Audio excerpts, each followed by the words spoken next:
खुलुमबाय स्टुडियोआव उदांस्रि मुसाहारि बे समाव बोथोरखौ लानानै मोनसे गेदेर खौरां रायजोआव गोबां बिबांनि अखा हानायनि थाखाय हाई एलार्ट फोसावदों मिरु बोथोर बिगियाना बे समाव रायजोआव सांग्रांथि रादाब फोसावदों गोजौ आरो गाहाय ओनसोलफोराव बांसिनानो गिख्रंथाव बारहुंखा आरो गोबां बिबांनि अखा हानो हागौ दिनैनिफ्राय रायजोनि थागिबिफोरा फैगौ सानब्रैनि थाखाय सांग्रां जानांगोन माब्लाबा सान्दुं माब्लाबा अखा हाबाय थानायनि थाखाय बोथोरा गिख्रंथाव महर सोलायनो हमदों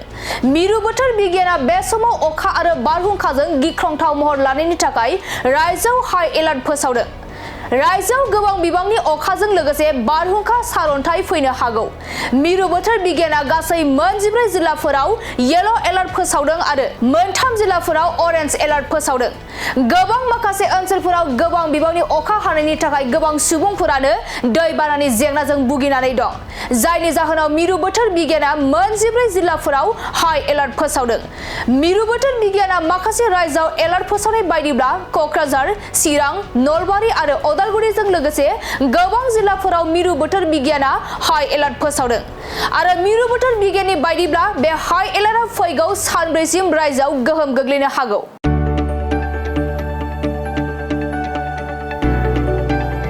गोजोनथाव खौरां बर'नि आंगोथार गोथाव ओंख्रि जानो मोजां मोनग्रा रायजो राजाफोरनि थाखाय गोजोनथाव खौरां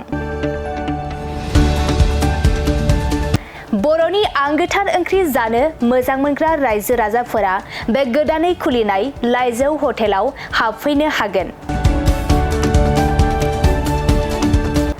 जाखांफुहांनाय लाइमोन फालांगिरि गपेश बसुमतारिया उदालगुरिनि टंलायाव बेखेवदों बर'नि आंगोथार ओंख्रि मोनग्रा गंसे हटेल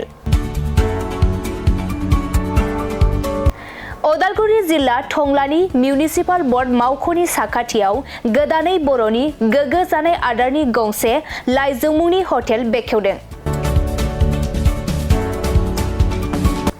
उदालगुरि जिल्लानि सिङाव थानाय फालांगिरि नोगोर टंलायाव गोदानै खुलिनाय बे लाइजौ हटेलाव बर'नि दोरोङारि जाग्रा आदारजों लोगोसे गोबां जाग्रा आदारफोरबो मोननो हागोन गोदानै बेखेवजानाय बे लाइजौ हटेलाव अमा बेदर बोरमा लकेल ना साम' नारजि अनला खारै थास' मैथा आरो नाफाम आरो गोबां आइटेमफोरखौ मोननो हागोन बेनिखायनो नोंथाङाबो उदालगुरि जिल्ला टंला लामाजों थांलाय फैलाय खालामोब्ला बे गोदानै खुलिजानाय लाइजौ हटेलाव हाबनानै बर'नि दोरोङारि गोथाव जाग्रा आदारफोरखौ जालांनो हागोन